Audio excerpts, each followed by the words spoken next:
Kelmės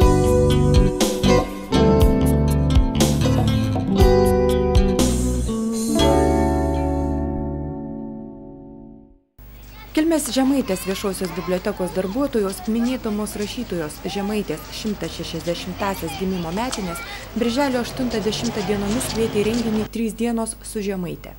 Birželio 8-ąją bibliotekoje surengti Žemaitės skaitymai.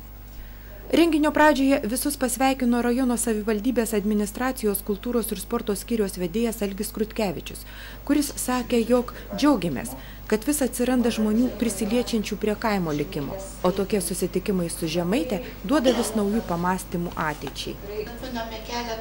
Pirmiausiai visiems renginio dalyviams Žemaitės viešosios bibliotekos vyriausioji bibliografė Idalija Stankinė pristatė dokumentų parodą su Žemaitės vardu. Mes kelmiškiai didžiuojamės, kad lietuvių literatūros klasikės Žemaitės literatūrinis kelias prasidėjo mūsų rajono ribose, o mums, bibliotekininkėms, ypač džiugu, kad Kelmės viešoji biblioteka pavadinta Žemaitės vardu, sakė Idalija Stankienė. Apie Žemaitės genealoginį medį kalbėjo Žemaitės proanūkė Aldona Janavičienė, prisimindama ir pirmąjį Žemaitės literatūrinės premijos įteikimą Juozui Baltušiui. Žemaitės ir rašytojos Bitės Vilimaitės kūrybą renginio dalyviams skaitė Kauno Lėlių teatro aktorė Liucija Zorubaitė.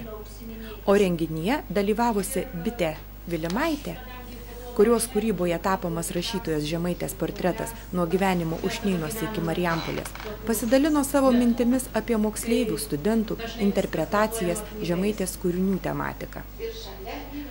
Žemaitės kūrybą apžvelgė svečias iš Vilniaus, Lietuvos literatūros ir tautosakos instituto mokslo darbuotojas Eugenijus Žmuida, kuris susirinkusiems sakė, jog šiomis dienomis kalbėjimas apie Žemaitę tai savotiškas ritualas apeiga, nes apmąstydami Žemaitę apmąstome save. Žemaitės kūryboje viskas sukasi apie šeimą, meilę, o tai buvo ir bus aktualu visais laikais.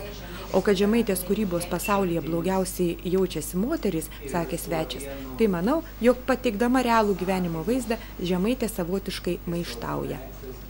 Literatūros tyrinėtojas, humanitarinių mokslų daktaras kaunietis Juozas Jasaitis apgailestavo, kad Žemaitės vardas mūsų literatūrinėje padangėje yra priblėsęs. O Kauno bibliotekoje, pasiteiravus, kas skaito Žemaitę, gautas atsakymas tik moksleivyje liudija apie priverstinį domėjimąsi klasikės kūrybą. Literatūrologas į Žemaitės kūrybą kvietė žiūrėti Žemaitės gyvenimo laikotarpio akimis. Tema Žemaitė moteris, motina, kūrėja kalbėjo Kelmės Jono Graičiūno gimnazijos mokytoja metodininkė Valerija Puišienė. O Šiaulių apskrities Povilo Višinskio viešosios bibliotekos metodikos centro vedėja Audronė Kiršinaitė apžvelgė Povilo Višinskio ir Žemaitės gyvenimiškąją ir literatūrinę draugystę.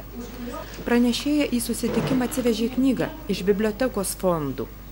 Džiugu, kad knyga leista prieš 50 metų vis dar su viršeliu ir taip naujai atrodo, sakė Audronė Kiršinaitė, bet didžiai liūdna, jog šis faktas byloja ką kitą. Kelmės rajono laikraščio bičiulis žurnalistas Bronislavas Klimašauskas priminė susirinkusiems Žemaitės literatūrinės premijos istoriją ir dabartį.